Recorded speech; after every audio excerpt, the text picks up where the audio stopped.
Hey there. Hi everyone. We are excited tonight for a conversation with our speech language pathologist. I'm excited to join everyone tonight to have a conversation. I just think it's so important to have this conversation. I feel like my speech pathologist saved my son's life. And as a parent dealing with ASD, just the importance to have good resources. Here she is. We're waiting on her. Let me click it. She has joined.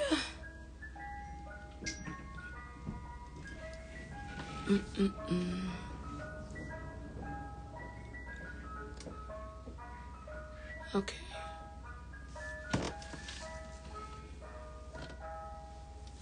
So you just have to request, Miss Keylonda. Yes. Request to join. Okay, here it is. Go live.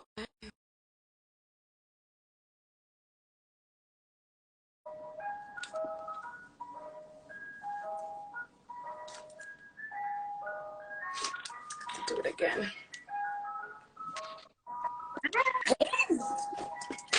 Hey there, Miss Lady. How are you? I am blessed. Of course, the ice cream truck wants to say hello to us. Every distraction spirit is in this building tonight to say hello to us. So don't mind the ice cream truck outside. How are you doing? I'm doing fine. And how about you? I am blessed. So I am so grateful. Could you tell the people who you are and what you do? Absolutely. So I'll give my full spiel. I am a healer. I am a speech language pathologist by day, and all the other hours that I can carve out, I am an author and an author coach now. So I have written the Inclusive Crew children's book series that focus on bringing acceptance to disabilities. And I'm here tonight to chat about like one of the coolest things that ever happened. To give a little description of myself, I have brown skin. I'm wearing my heart-shaped pearl earrings, and my hair is in very large box braids. I have on purple glasses, and my purple SLP shirt. You're wearing our shirt tonight. I love it. I am excited. You're wearing our t-shirt. I tell people, I said my speech language pathologist saved my son's life, because there was a time when I think about Trey not speaking, having no words, not knowing, he's always smiling. He had that smile affect. He couldn't communicate anything. He would just smile. And I'm like, oh my God, what could we do as parents? What could we do? We couldn't do without you guys. So I wanted to honor you today. Today is speech language, because I forgot the language, language day. And I'm excited. I'm excited to talk about your books. I was reading the books over. I was looking at it. I was like, oh my goodness. Now, why did you decide to name your book Miss Kiki's Room? Speech Room. To be honest, I'm reading it and I'm like, what is your writing style? Because I'm reading it, I'm like, okay, I'm kind of dancing while I'm reading your book. It's like a song. And I'm like, wait a minute, let me read this. It's like a song. So tell us about your writing style and why you decided to write these wonderful books. Tell us all about it.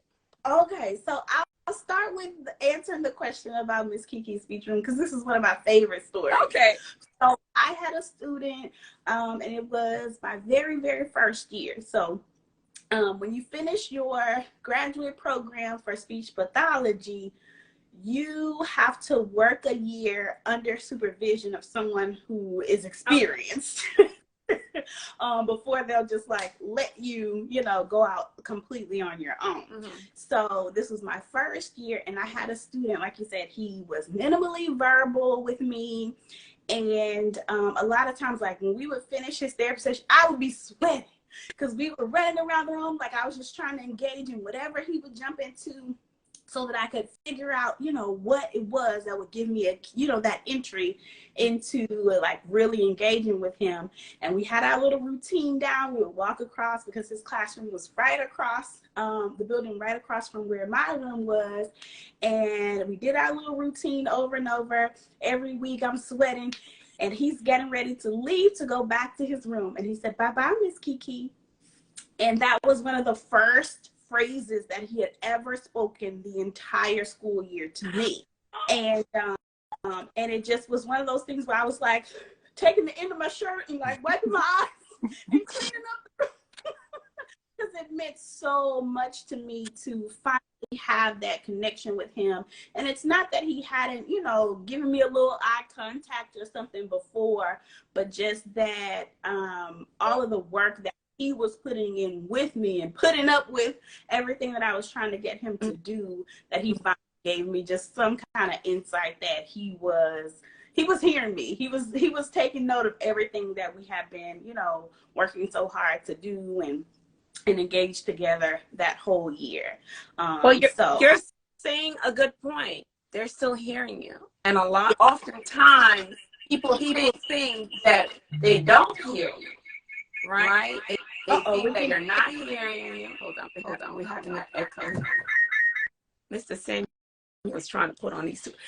Oftentimes people think that a child that is nonverbal, that they can't hear what you're saying. They're not comprehending. They're not understanding. But they're understanding everything you're saying. Everything. You worked with him. You developed a routine with him. And now the first thing he's saying was, "Bye, Miss Key." Now that touched my heart. That touched my soul right there. Just to imagine a child finally saying something. Now, how did his parent react after hearing that their child performed by saying that phrase? I know for me, I would flip out. I would start crying, boo-hooing, because he said something. How did the parents react? So leaving my room, it actually was the paraeducator who picked him up from the room, and she was like, "Yes, Baba." Like, she picked up on it too, because she had been helping, you know, with that routine. Mm-hmm. So I wish it was one of the students where when I, you know, started doing teletherapy, a lot of times I could interact with the parents a lot more. Mm-hmm. But for that particular student, it was his paraeducator who was with him the whole school day, who was able to just kind of like pick up on that he said that, and, you know, of course, celebrate with us. And then my eyes start sweating a little bit, and then I had to wipe it off and go on, you know, with the rest of the day. But it was definitely touching, and that was what inspired that particular title. Now, the reason why it sounds like a song or a poem is because I wrote it to be that way. The writing style of my other two books is completely different. It is. And I wanted to have, since it was my book with speech therapy highlighted in it, I wanted to have something that we could use in therapy. Mm-hmm. And so I felt like the rhyme would engage our kiddos that could hear and sit and listen to the story being read, but maybe couldn't decode and read it, you know, themselves just yet. Mm-hmm. And then that's a skill that could be practiced in therapy. Oh, I heard the word y'all. Then there's how, you know. I caught that. I was like, wait a minute, this book rhymes. And I'm like, okay, wait a minute, let me read this again. I said, this is like a poem. It's rhythm. You know, it makes your kids want to interact. It's, you know, even with them with their book bags going to the room, you know, they're getting ready for something, an amazing journey. I am thankful for that, because oftentimes, you know, Trey had like 4 different speech pathologists before we found Miss Sherman. Thank God for Miss Sherman. And the interaction, it was so rigid. It was like, oh, we had a task to do, but you're making sure that they felt at home. They feel welcome. They feel like this is a safe space. I'm reading it. I was like, it is a safe space. They're comfortable for them to speak, even if they don't have words.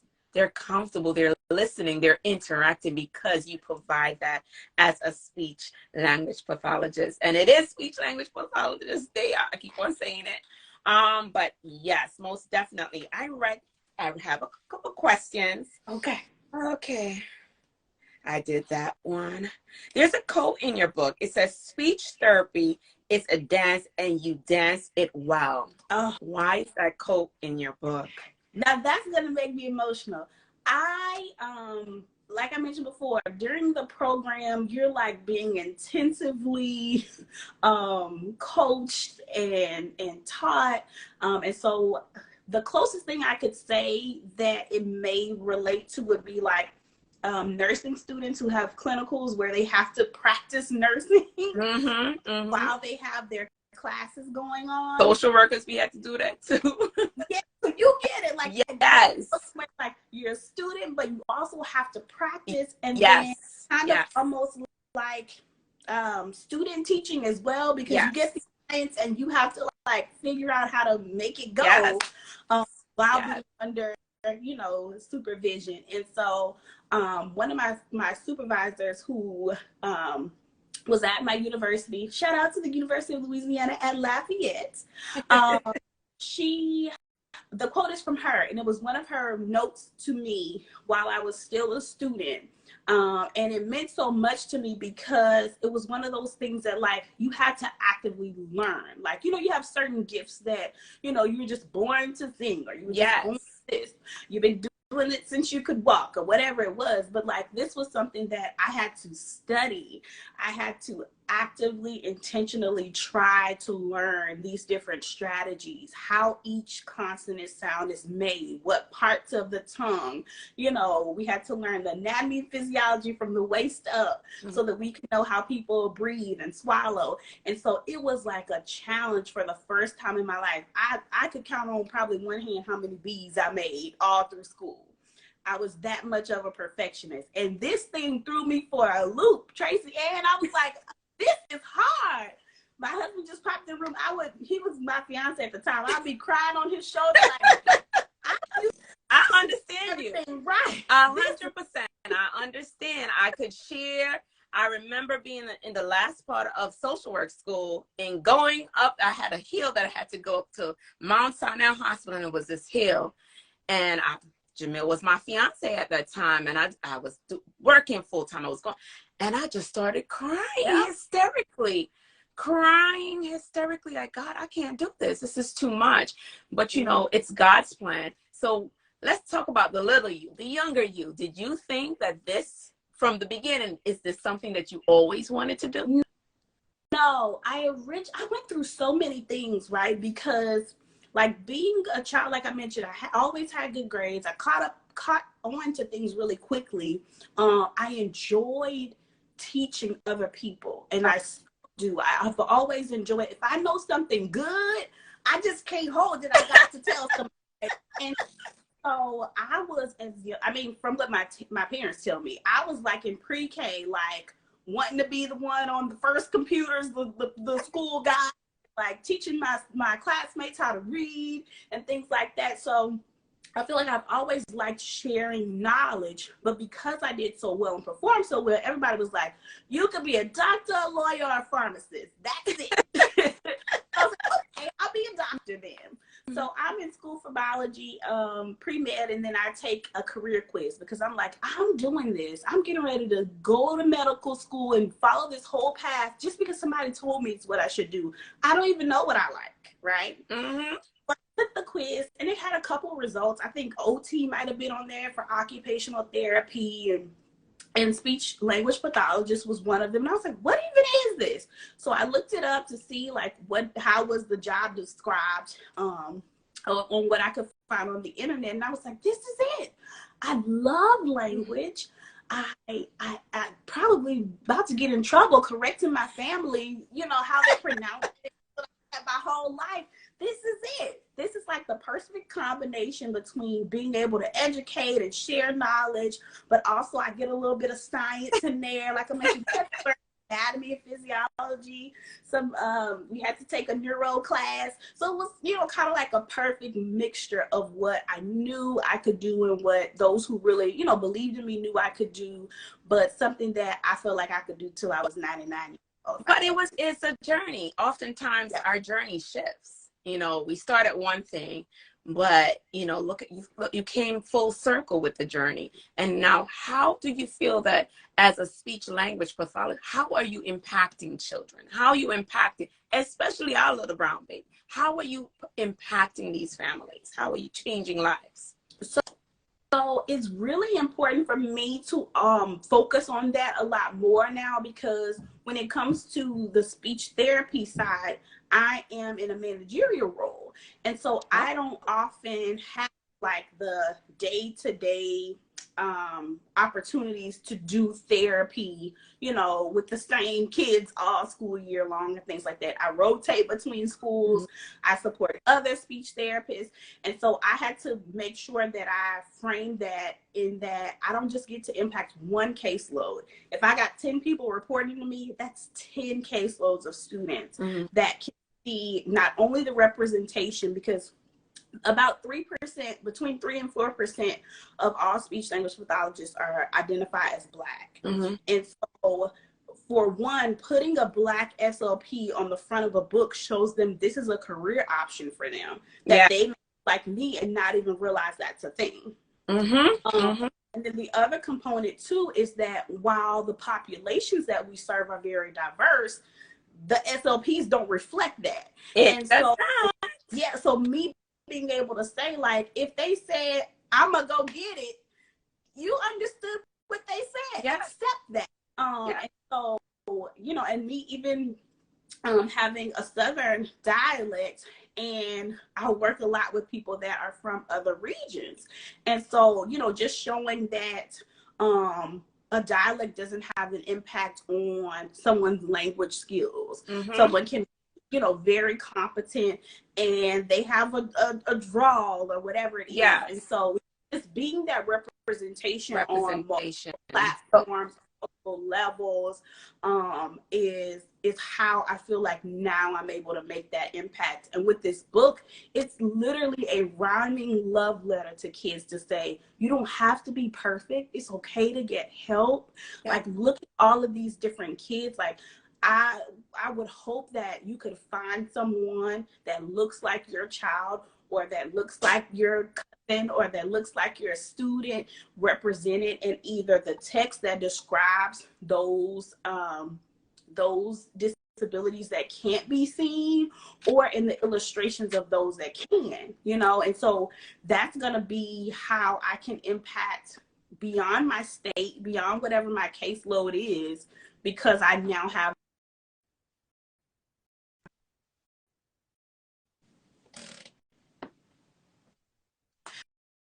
Well, as you said, representation matters. You know, this is in my community and with Trey, I never saw someone that represented me. I never experienced that. So I was excited. I was like, oh, someone that represents us. So representation matters, because what happens when you get those resistant parents? How do you handle those parents? How do you handle those parents when they're being told by the teacher or the school that say, your child has a delay and now you need speech? What steps can you give us for those parents that you're just finding out that your child has a diagnosis and they need speech? Or what shall you tell them that for them to recognize that there is a delay in their speech, in their child's speech? Give us some tips. Absolutely. So one thing that I experienced with my second child is that I went through that. I had to be the parent to call and say, this is what's going on with my son. Like, this is why I'm concerned. I had to advocate for him in the pediatrician office. So one thing I would say is that if you have sought help, or you have signed permission to at least investigate a concern, whether it came from the teacher or from you, that is an amazing step to take. Because the earlier you get intervention, the earlier you just rule out concerns in a certain area, or just, even if it's only so you can sleep better at night. Exactly. Rule it out. Yeah, that is the first step. And then if you do come out of that evaluation and find out that there is some type of disability there, whether it's, speech, language, something, intellectually, or what have you, like, it's okay to grieve the life or the communication that you thought your child would have, right? Mm-hmm. But I want to, and I know this feeling because my husband and I sat there and tried to, you know, have the conversation with one another about it. Like, Yeah. how do you know that you were right, that there is a language delay with our son? You know, and so making sure that you don't place blame because of this. There's nothing that you can do. That's literally what the evaluation is Yes. for, to say this is not environmental. This is not because the child wasn't exposed to reading and language and good models of communication. This is something completely different from that, that has nothing to do with anything you could have done to cause this. Well, right? You hit the nail, you know, because for us, you know, I often tell people, I say, you have to mourn that child that you envision that you're going to have. Yeah. You have to really mourn them. You have this vision. You're pregnant with this child, and you have this vision of what your child is going to be. But for me, I felt like God gave me something more. He gave me a whole nother advocacy, a whole nother journey. You know, I tell people right now, I'm doing these lives because a few months back from last year, I was losing my voice. I was dealing with COVID attack my vocal cord system, my lungs. I was losing my voice. And I said, my God, the one thing you gave me was my voice to advocate. The one thing you gave me was my voice to advocate for family and children. And I was losing my voice. You know, there's so many parents that we're exposed to every day. Some in our community that are in denial of our child having an issue, denial that their child have any kind of delays whatsoever. And I remember my husband and we weren't on the same page. He felt away. He was like, okay, you went to social work school and here you come trying to diagnose my son. You know, we bucked heads. You know, I tell people, it almost cost us our marriage because we were bucking heads. You know, I knew what I was seeing with my son. I knew that he was echoing. He had this flat affect. He was just looking at us. He was flipping, he was stimming, he was doing all these things. But I felt like it was in my head because no one was listening to me. My pediatrician wasn't listening. My family wasn't listening to me. So I felt like I wasn't being supported. But I thank God for that one teacher that called me and said, hey, you need to come to school. Your child is underneath the table. And I'm like, thank you, Jesus. Yeah. You know, someone to co-sign what I was seeing. But when I went for the different meetings, there were so many other parents that they're getting the same diagnosis I'm getting. First, they said he had a speech and language mixed expressive language disorder, but I knew it was more than that. Mm-hmm. That's the diagnosis they initially gave him. And I remember going to the psychologist and she says, well, that's his diagnosis. I said, no, it's not. I said, he's stimming. He's doing all of these things as an autistic child. And no one would have listened to me. But for me, and I tell parents, you can always rule it out. You can get a second opinion, a third opinion, anything that you need to sleep good at night. You know, you talk about early intervention. Our community is not getting that early intervention services because people are not listening to them. Yeah. For mental health, maternity health, our voice is not being heard. So for me, when I felt like I was losing my voice, I was like, oh no, I'm supposed to be an advocate. I'm supposed to talk about my journey when, for me, I feel like the speech pathologist saved my child's life, gave him back his voice. You know, you're giving back voices, you know, even if they're nonverbal and they're on an assisted device, they're able to type something and say something to their family. You know, it makes it I always say an ASD, it's on a spectrum. Every child is different. Every child with special needs is different. My walk with my child might not be the same walk as another ASD child. Another child with special needs, ID trait, also have intellectual disability. You know, I see other kids' progress and I'm like working on his different progress. He still has his stimming because we learned it this Mother's Day when we went away. We learned that he still had certain stimming behaviors. He saw something and he had a sensory overload, and we still had to figure out ways how to calm him down to address that sensory overload. So I thank you because representation, seeing someone that looks like us, oftentimes families don't want to meet with people that don't look like them because they feel that they're just giving them a diagnosis, that, you know, they're just trying to label their children. But I tell them, I said, they're trying to help you. You know, they're really trying to help you to get the services, and it doesn't hurt to rule it out. If they say no, your child doesn't have this, it's not going to hurt them. You know, early intervention is the key, especially for our children in our community.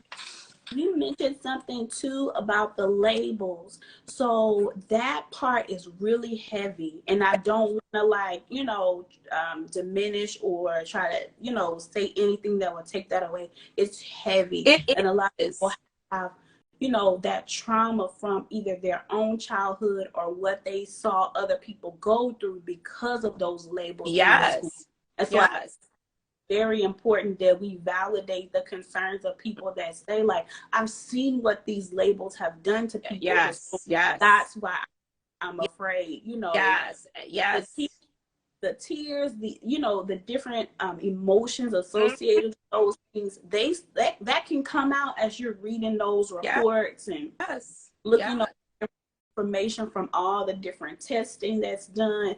It's a lot to go through an evaluation, and sometimes it takes more than one, or, you know, it's just like the first step in the process, you know. And so I think that having a child that either has an IEP or has some type of diagnosis, it teaches us to appreciate those small steps of progress and to that we individualize our expectations for kids. And you know, our field, speech pathology, is not perfect by any means. Like I mentioned, we have a lot to do as far as diversifying SLPs and making sure that everybody is representative of, you know, the country we live in. But in the world that we live in. But I think that one thing that we, you know, have correct is the individualized part when it comes to any special education services, is that each child gets their plan. And my favorite to do is to empower parents to know their rights. Like, they give you that booklet, it's very long, you're gonna get one every time y'all meet. You probably can make we do, and it's important to read it. And if you don't understand it, there's no shame to say, I don't understand what my rights are. Because when you think, sometimes, I know with Trey, you know, when I talk about the labels too as well, he had a different diagnosis, and if I didn't know and have the information, how many other parents have a different diagnosis, what it really isn't their child's diagnosis? But it's just for us to continue to advocate. And when we get wonderful people like you, you know, good speech pathologists that could recognize, wait a minute, I think Johnny, we need to go back and get him reevaluated because something more is happening here. You know, it's just for parents to be open. I know sometimes fear, you know, for me, was my husband. He was fearful. He was fearful. Oh, you're going to put this label. It's going to, no one, they're not going to see him. I said, well, we need inclusion now. I said, our job is to knock on those doors. That now that our son is 16, that inclusion happened. Hello, he needs a summer youth job. He needs to learn how to work. He needs all of these different things that other kids have, you know? So for us, it's knocking down those barriers, knocking down everything and knocking out those doors and advocate so other children can get services. The early intervention, we are 4 times more likely not to get the timely diagnosis. 4 times more likely. And as you can see now, ASD is what, 1 in 36 now. You know, I know we're getting the services now. We're speaking more. When Trey was 60 years ago, we weren't talking about ASD. My community was not having that conversation. You know, my family, we were having those conversations, but we are having these conversations now. I'm glad that we are doing that. We're talking about it. We're giving each other advice. You know, we're telling, you know, okay, try this. You know, sometimes we talk about the different services like ABA, and some, you know, we all have our different takes on ABA, you know, but since Trey was delayed in his service, he didn't get ABA, I'm going to be honest, until he was like 12. And I saw the difference in services because I felt like we had to choose what services our children were getting, and some of them you had to pay based on your insurance and certain things. So I felt like you weren't able to get the full services based on funding. You know, imagine a parent, we're working, you have all of these bills, and you have to come out of pocket for all these services. It costs a lot.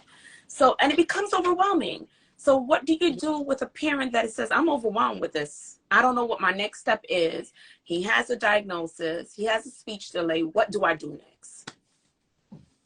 So the next step, depending on where you got that diagnosis, because a lot of people, advocate like with the pediatrician, trying to go that route.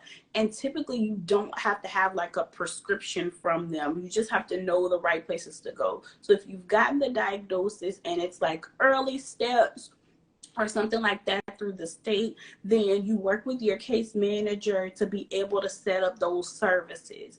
And like you said, that can be overwhelming. If you got a child that has maybe speech therapy and OT and physical therapy. So, ask about locations, maybe a clinic where they could go and get all those services in one location. So maybe you're not driving around. And then as they are school age, some of those services can be offered, at a local school in the area. So that's another thing as well, to just be able to access those services within their educational environment to help them be successful there. But like you said, it's one of those things like considering the services that would have the greatest positive impact on them. And then also recognizing too that each of them have their own scope and their own lane. Sometimes people, like if they have to, do something, they just pick speech therapy because they're like, okay, I just want them to be able to communicate to me. And while speech therapy is great, we don't have a magic wand. There are sometimes there are things that like are beyond our scope of practice, and without a combination of services, you may not see the progress that you want to see. So as many of those that you can go to, and like I said, try to combine them with clinics that offer more than one service, or, getting those access to those services through the school, through an IEP, may be the best bet. And then we still do have people, I can't tell you how many text messages I've got that's like a screenshot of the IEP or the evaluation report saying like, what does this mean? Ask the expert. But they're comfortable enough to reach out to you because you're building that relationship. I don't think the first speech pathologist that I dealt with, I didn't know what to say. I didn't know how to approach them. Some of them were saying that they were giving Trey services, but Trey wasn't getting services. So it was a lot. It was really a lot. But we thank you. We thank you. To reach out and ask someone for help. Like I said, it's my favorite thing to do. And so for those people that maybe you still are, having your reservations about, school-based therapy, or, the out-of-pocket costs and things like that, I would recommend to check out a local university that has a program, because some people have speech, language, and hearing clinics on their campuses. Yes. It's needed, and it's kind of like you're getting the best bang for your buck sometimes with those, because the scale to pay for the services is usually like based on income, which can help to make sure you can afford the services.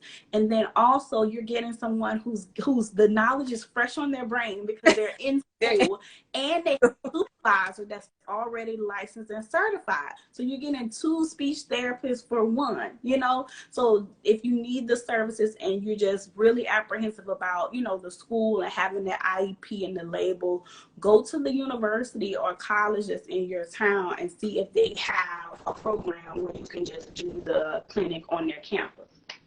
Okay. So what's next for Miss Kiki? What is next? What is next? We see that you have a lot of stuff coming up. Tell us what's next, what's going on, what is next on your journey? So right now, I am like head first into my self-publishing services. I've got a couple of contracts in the works, and one client who will be publishing her book with me. So that's been really exciting for me because, like I said, I love to help people. And now that I have, some self-publishing knowledge under my belt, people have been reaching out for support with that. I'm just thrilled that there's so many books to pick from now that have the representation that we've been looking for. So that has been just amazing. Yes. But my daughter is like you. She's like, Mama, I need more books to read. When you come Okay, I'm gonna ask. So, how did you feel? Because I remember when we first met on a live. You know, my husband was like, "Oh, we were invited for a live for Black Children's Book Week," and I was like, "Okay, no problem." And granted, we started working on our subscription box like before COVID hit. We had like 20 authors that we were going to do. We had all of these sensory. My house is crazy right now with all of this stuff for a subscription box. And then COVID hit. So I felt like we were on a standstill. And then Jamil was like, "Oh, we're going on this live." And I was like, "Okay, what is this about?" He's talking about these different authors that talk about inclusion. I said, "Inclusion, really?" You know, because representation. I said, books about inclusion, about our children, special needs children. I was like, "Oh my God." So I was sitting there listening to you guys, and I was just in awe. I was like, "Oh my God, God, you work in mysterious ways," because I was praying. I've been praying for a while. I said, "God, grant me some kind of sign." You know, I kept on hearing that, well, somebody giving this away for free. Why do you feel the need to do this? And I said, because I feel like every author, every parent that made a t-shirt, every parent that is doing this to bring awareness, I wanted to hear their story. I really want everyone to hear their journey, their story, why they were doing this. So how did you feel when we reached out to you and said, "Hey, we're doing a subscription box and we wanted your book in the box"? Oh my goodness. I was so honored, and I shared with you that I had submitted a book to a different subscription box, and it was supposed to be representative, but I didn't see a lot of like disability representation. So I was like, okay, maybe this will be the one. And they didn't accept my book. And then, like I said, you all like, I can't. How could they not accept your book? Your book is a poem. It's a love poem to children. I mean, I'm reading it. I'm like, wait a minute. I read it. It's a poem. It's a song. It's everything that a child needs. So, well, that's their loss. I'm glad. it happened. When you all reached out, it let me know that that's why it happened, because I needed to be able to connect with you all who were searching for books like mine. It gives me chills. Oh my gosh. But searching for books like mine and searching for the type of community that we've been able to build here. Like, this is beautiful. A place that, like, people talk about the negative things on the internet, but like, we were connected at the time that we were supposed to be connected. And then like our eyes were open to each other's journey and each other's advocacy. And so I'm super excited because specifically with Miss Kiki's speech room, like, it gives me a whole new perspective of it with my own son who's like acquiring language and using this book to do it. Like, when I wrote this book, he was a baby. He had very minimal speech, and he goes through that book, and when he sees them do the high five, and at the end, he names all of our family members. We count the cars on the pages. We talk about, oh, that's mommy, that's T.A.S.K, that's daddy. Like, to see his growth, just with that book in hand, it has shown me a lot more than I think I would have gotten had he not had that. And so just more people having a chance to interact with that has just been beautiful. And I plan for the inclusive crew to be at least 5 books. Okay. So there'll be another poetry style book for sure. And then I definitely want to do one once he's old enough to really be able to conceptualize that, like, it's his book, and kind of like how T.A.S.K was able to like say like, oh, that illustration looks good, when we were going through the publishing process for her book. I want him to have that same opportunity. So, but it's it is a love letter to your baby. And, it's one thing to write a book, but when you experience the journey of a parent trying to get resources, trying to get services, trying to get your child to have a voice, even if it's on a device, it's so important to us. I remember the first time he said a whole sentence, I thought I was going to have a meltdown. We were like, did you hear that? Yeah, the thing to hear a child say a whole full sentence, You know, it's such an amazing thing. I know for Trey, he was delayed in everything. Like he would slam his finger. We're waiting for him to say it hurts. It would be the late in the night and like, okay, my finger. I'm like, oh my goodness, this is crazy. Not able to express that he's feeling pain, you know. So I thank you for, I was reading this book, and my part that I really like, it says sometimes we'll repeat the sentences, getting longer and longer, but it's only to make your speech skills grow stronger and stronger. And I'm like, oh my God, this is a love letter to children with speech issues, and I love it, and you are amazing, and I just thank you for being a part of our subscription box. Our subscription box has Miss Kiki's speech room in it. That t-shirt that she has on tonight is also in it. Everyone deserves a voice. It's also in our subscription box as well. And just wonderful things. We talk about the expressing your feelings. Oftentimes, I don't think these things were around when I had Tracy. Half of these things, it wasn't around. Like expressing your feelings. How are you feeling? Even though he's not, he could show me how he's feeling, pick up what you're feeling, because they still hear you. Even though they're nonverbal, they're hearing what you're saying. They're hearing if you're saying negative things about them, or being, you know, frustrated. The children around you, they're feeding off of that energy. And I make all these wonderful things is in your subscription box. I just thank you. Thank you, expressing our feelings. The journal is in there. I just thank you. I thank you for allowing us to share your story, to share your book. Can you tell the people where they can get your book from, other than our Shopify? and tell them about your other books too as well. Okay, so number one thing, because I have my Bible. This is absolutely so cool. Okay. Well, you love purple like I love purple, so I said, Lord, we have to. You know, our box our original box. It is green and blue, but I was like, no, this is Miss Kiki's box. I said we have to get a purple box because you know I love purple. I love any kind of lavender. I said we had to make a box for this subscription box. We had to. They're just aligned so much. And like I said, there's so many things I tried to plug into the book. Like the illustration you just showed, the little girl with albinism. And so like, and I also have, so the purple streaks in my hair are intentional purple streaks. I saw that. Yes. And I wanted her to be wearing her natural hair, just like representation of things that I wanted to incorporate in there. And like you were saying, like sometimes there could be so much negativity, you know, with the language surrounding things. Like we talk about deficits and what's not going right and what's delayed and all that. And I just wanted to be able to say, like, it's okay, you can have butterflies. This might be scary to go to speech therapy for the first time, or leave your classroom. Like acknowledge all of those things and then build them back up. Yes. With awesome things.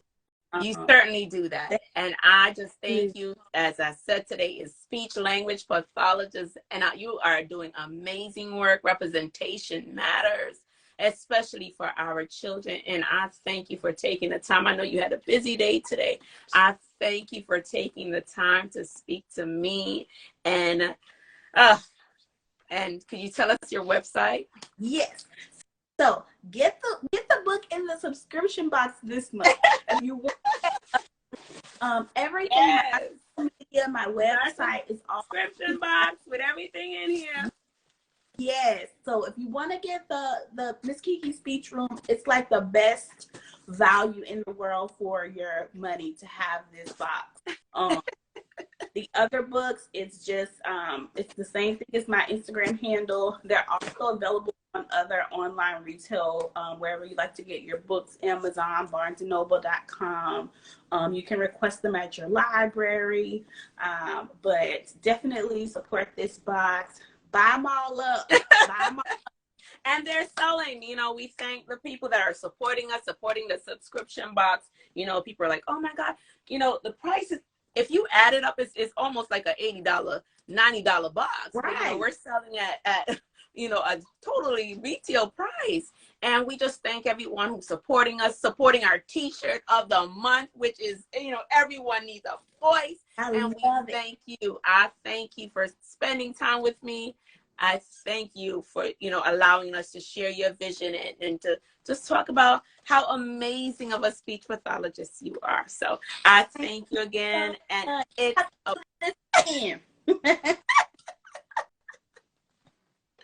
and it's a pleasure. I can't wait to come and visit you because you put all of these necklaces, and I was like, oh, we need to go. We need to go and visit. We gotta come to your state and visit, girl. Anytime. It is a pleasure. Awesome. Have a good night. Thank you so much. Thank you, everyone who joined us. We thank you. We appreciate you for joining us and talking about our subscription box and this amazing lady, Mistress Kiki's Speech Room. Thanks, everyone. Have a good night.